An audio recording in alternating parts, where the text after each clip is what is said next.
Y como habíamos anunciado al inicio de nuestro show, tenemos la suerte de contar esta tarde con nuestra querida paralegal Diana Espinosa, quien viene a hablarnos de todos esos temas sobre migración y actualizarnos de lo último, que esto le interesa muchísimo, sobre todo a los cubanos que estamos esperando de decisiones en cuanto a temas migratorios. Bienvenida, Diana.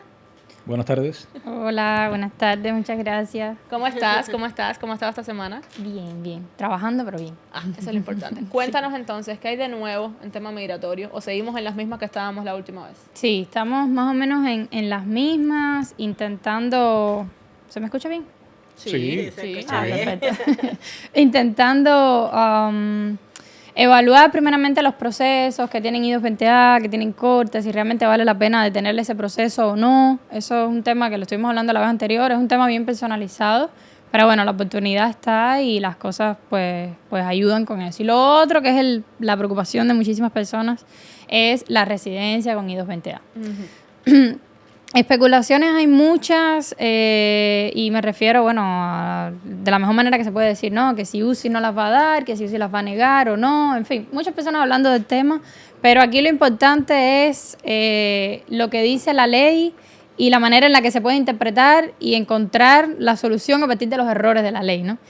Entonces, vamos a hablar de esto que se está hablando mucho, del el I-230, el 236A del INA, el 235, que es proceso de remoción expedita. Ok, vamos a ver. Digamos que el INA, el artículo 236 del INA, del título del Código 8 de las Regulaciones Federales, digamos que es lo que describe el proceso de lo que llamaríamos remoción formal, que es el proceso en el que un inmigrante entra al país, lo detienen hasta tanto no se pueda definir qué se va a hacer con él y hasta tanto no pueda demostrar o no ese miedo creíble. Eso es lo que debería pasar, ¿no? Y es lo que llamamos proceso de remoción formal. El inmigrante entra, le hacen primero el oficial le pregunta si tiene miedo de regresar a su país o no, después le hacen su entrevista de miedo creíble y todo eso puede llevar meses, en dependencia de la persona que lo evalúe. Esto es lo que está descrito por ese 236 del INA. ¿Qué pasa? Todas las I-220A, la gran mayoría, igual que las fianzas, dicen que están, digamos, que están hechas. De hecho, la I-220A le dicen I-220A, pero es un Order of Release on Recognizance bajo el 236 del INA. Y aquí es donde está el error y aquí es lo que podemos usar para argumentar ¿por qué esa persona que tiene I-220A en realidad debería ser liberada con un parol? ¿Y cuál es el punto? Que si bien todo ese proceso debería haber ocurrido, nunca ocurre. Claro. O sea, el caso es en que sí, porque si ya la persona está detenida y tal, bueno, hay personas en que sí les ha ocurrido, pero son muy poquitos. La gran mayoría de las personas entraron, le preguntaron si tenía miedo de regresar a su país, como una cosa protocolar prácticamente, y lo sacaron de la frontera. Uh-huh. Entonces, ese proceso ya no es un proceso de remoción formal, sino que es un proceso de remoción expedita. ¿Y dónde está descrito el proceso de remoción expedita? En el 235B del INA, que no es el 236A. Madre mía. Entonces, ¿qué decimos? Ok, esta es mi situación, así es como yo entré, eso no es el 236A, es el 235B. ¿Y qué dice el proceso 235B? Y lo voy a leer literal. Que la detención y el parol de un alien, o sea, ese 235B, al describir ese proceso de remoción expedita, literalmente dice que si la persona entra y es detenida y es liberada bajo cualquier razón humanitaria, porque lo decidió el oficial, sea cual sea el documento que le hayan dado, es un parol 212D5. Que es literalmente lo que dice, o sea, la ley de ajuste cubano pide un parol. El BIA dijo, en este caso en particular, que salió hace muy poquito la respuesta, dijeron que no, que la ley de ajuste cubano necesitaba un parol 212D5, no un parol condicional. Eso no es real, eso no está escrito en la ley de ajuste cubano de hace muchísimos años. Pero vamos a suponer que realmente UCIS vaya a tener en cuenta eso y diga que entonces tiene que tener un parol 212D5. Bueno, vale, ahí está la explicación. Hay un error, sí, la persona entró, lo liberaron automáticamente en un proceso de remoción expedita, no tiene una I-220A, o sea, no es liberado a las 236, debería haber sido otorgado un parol y listo. Diana, pero si esto está tan claro y lo hemos visto varias veces y de hecho se puede argumentar, porque la ley así lo dice, ¿por qué se sigue ralentizando el tema de la residencia para las personas con I220A? ¿Por qué siguen habiendo estas barreras si es que está escrito? Es como yo siempre digo, es cuestión de lógica.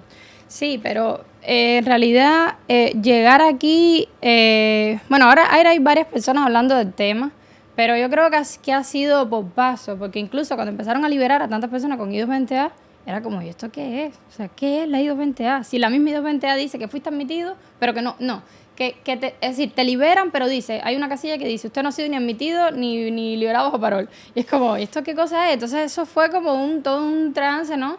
Y lo otro es que hay muchas personas haciendo residencia, yo no sé cómo la hacen, yo no sé porque qué es lo que le mandan a UCI, porque sí es verdad que casi siempre, en la gran mayoría de los casos, la persona con I220A llega a un punto en que UCI le dice, dame evidencias de parol. Sí. Como todo, ¿no? Uno puede pedir un permiso de trabajo con una orden de remoción y si tú lo pides bajo esa categoría, UCI te dice, demuéstrame que tienes una orden de remoción, ¿sabes? Es como todo. Ellos simplemente piden pruebas de lo que tú estás diciendo.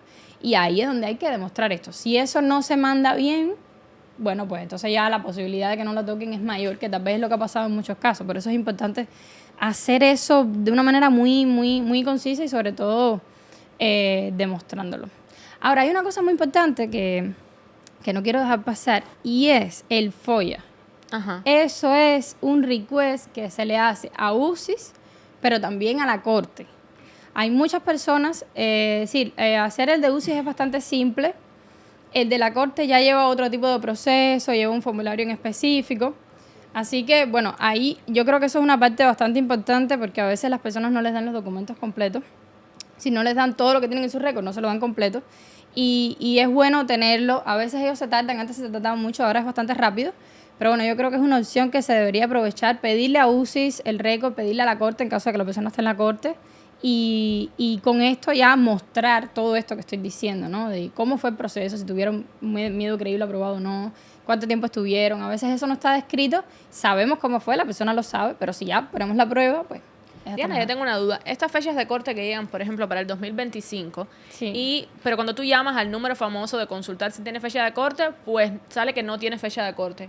¿Eso es porque no se ha actualizado y sí la tienes en el 2025? No, lo que pasa es que cuando las personas entraban a la frontera, el oficial que estaba ahí, digamos que lo buscaba en el sistema y decía, ok, hay una fecha libre. Era casi así, literal. Hay una fecha libre para tal día, vamos a ponerle tal fecha.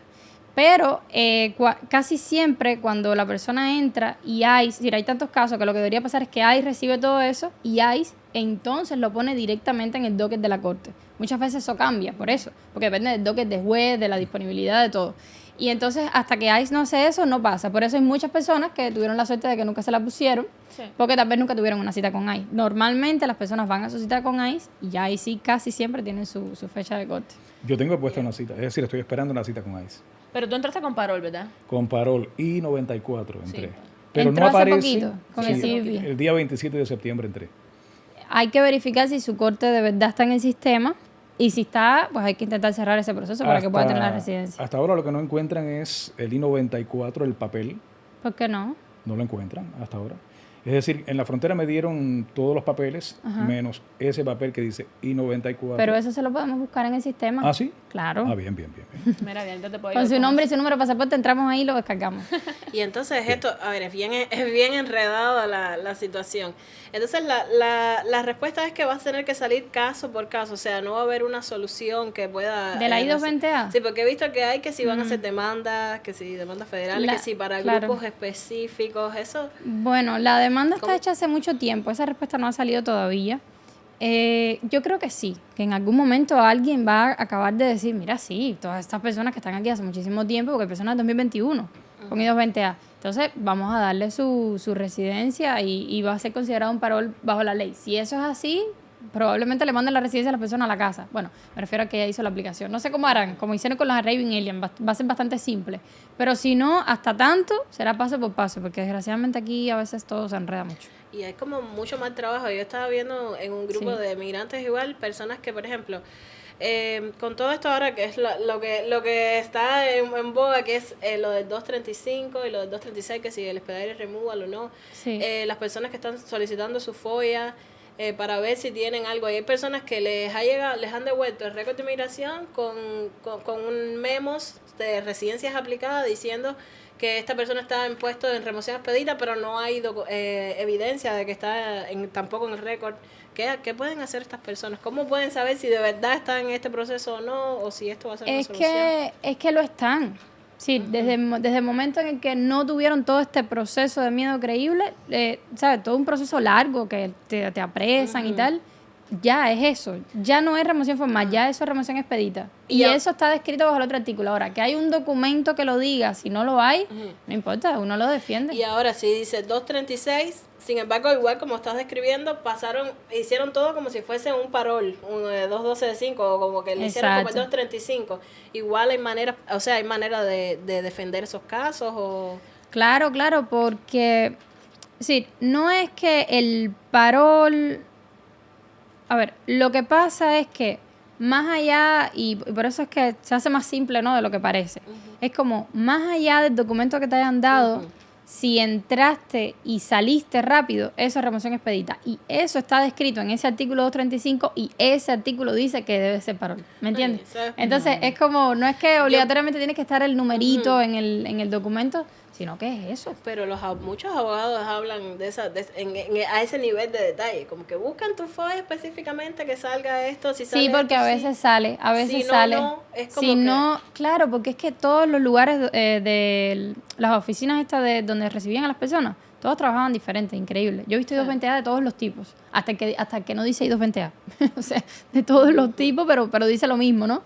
Entonces, yo entiendo lo que me preguntas, que si no está literal, ¿cómo se defiende? Pues hay que defenderlo porque lo que sí está escrito es, y casi siempre, ¿no?, la gran mayoría de las veces, en el mismo NTA, en el Notice to Appear, dice, usted entró tal día, en tal fecha.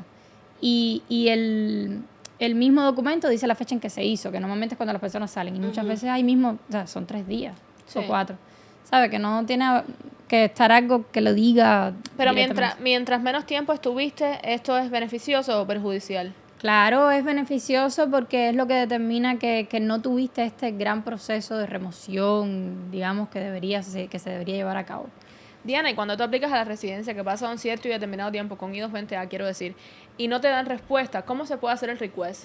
Para decir, mira, ¿qué está pasando con mi caso? Bueno, yo he tenido casos en que he tenido que llamar. He llamado y la misma persona que me contesta el teléfono me dice, mira, vamos a hacer un request porque han pasado 2 años, por ejemplo. O a veces, sí, también UCIS tiene una opción que es como, para eso mismo, es como evaluar el tiempo de procesamiento medio de tu proceso X, el que sea. Y ahí tienen esa opción online de hacer ese request y decir, mira, mi proceso es tal, llevo tanto tiempo, y ¿qué pasa? Necesito enviar algo más, algo así. Y ellos normalmente dan respuesta. Entonces yo creo que la respuesta es buscar consejos legales siempre, tener como la asesoría lo más importante, sí, es importante saber qué tienes. Y es importante describir bien lo que estás pidiendo. Pero sobre todo la ley es eso. Es como, ok, esto es lo que dice la ley, este es el fallo, esto es la manera en la que lo puedo defender. No necesariamente un abogado lo tiene que hacer, sí, claro, realmente. Si se hace bien, es eso. Sí, la cuestión es que esté bien hecho el trabajo, porque hemos visto hasta casos de abogados que no lo han hecho bien. Sí, hay desastres por ahí de todo y hay que ver las causas, pero hay ¿siguen aprobando residencias con I220A? ¿O paró desde esta última información que se dio? No sé las estadísticas, no sé si después de la última información no se han aprobado, pero yo creo que sí. No sé. Esto que hablan de la discreción, que a veces es a discreción del oficial que procese tu caso. Esto es veraz, por ejemplo, alguien llega a mi caso y tiene un I220A con casilla B, por ejemplo, y la persona dice, bueno, mira acá, vamos a ver la residencia. ¿Esto pasa? Yo no sé cómo piensan los oficiales, pero yo sí sé que en la misma situación hay resultados diferentes. Hay resultados diferentes. Eso es lo que hay personas con I220A y fecha de... Bueno, eso no estoy tan segura. Dicen las personas que tienen fecha de corte y que les dan la residencia. Yo creería que no. Yo creo que es que no la tienen en el sistema y sin embargo tienen su papel y por eso es que ellos dicen que la tienen. No sé, también muchos comentarios. Yo no he tenido a nadie, por ejemplo, que le haya aplicado la residencia con corte porque nunca lo haría. Porque claro, lo más probable es que UCIS te diga, mira, estás en la corte, resuelve tu problema ahí. Entonces, realmente no sé si ha pasado. Y esta era mi pregunta. Por ejemplo, hay personas que tienen un papel que dice una fecha de corte, pero cuando buscas en el sistema de la corte no apareces. Tú aplicas a tu residencia porque no apareces en el sistema de corte, pero sí hay un papel ahí perdido que dice que en el 2028 tienes una corte. No importa, pero lo que puede pasar es que UCIS mande el caso a la corte. Bueno, UCIS, quien dice UCIS dice ICE, porque al final los dos son parte de lo mismo, el DHS, del Departamento de Homeland Security. Lo que sí puede pasar es eso, que ellos manden el caso a la corte, como que, ok, tienes la fecha aquí, manda el caso al fiscal y el fiscal diga, ok, este caso es de aquí, y lo ponen en la corte. Eso sí puede pasar. ¿Y ha pasado que con corte den residencia? ¿Que la residencia salga desde la corte y no desde UCI? Sí, Sí. sí, pero es ahí, por ejemplo, ese caso de Vía, que se ha hablado muchísimo, fue literalmente eso. Fue que un juez decidió otorgarle la residencia a una persona como lo puede hacer. Vino el fiscal y como pasa siempre, el fiscal dijo, no existe una ley que lo diga, vamos a hacer la apelación. Ya. Y entonces el Vía dio esa respuesta. Así que sí, los jueces dan residencia, lo que pasa es que ahí están esperando. Ya. Porque no hay una ley y el fiscal siempre defiende la ley. Claro. Bueno, señores, ya saben, Diana va a estar aquí con nosotros todos los miércoles. Algún otro día puede venir doble si ustedes quieren. Déjenle sus consultas porque es muy importante estar actualizado con todos estos temas migratorios. Si no somos nosotros, seguramente tenemos un familiar.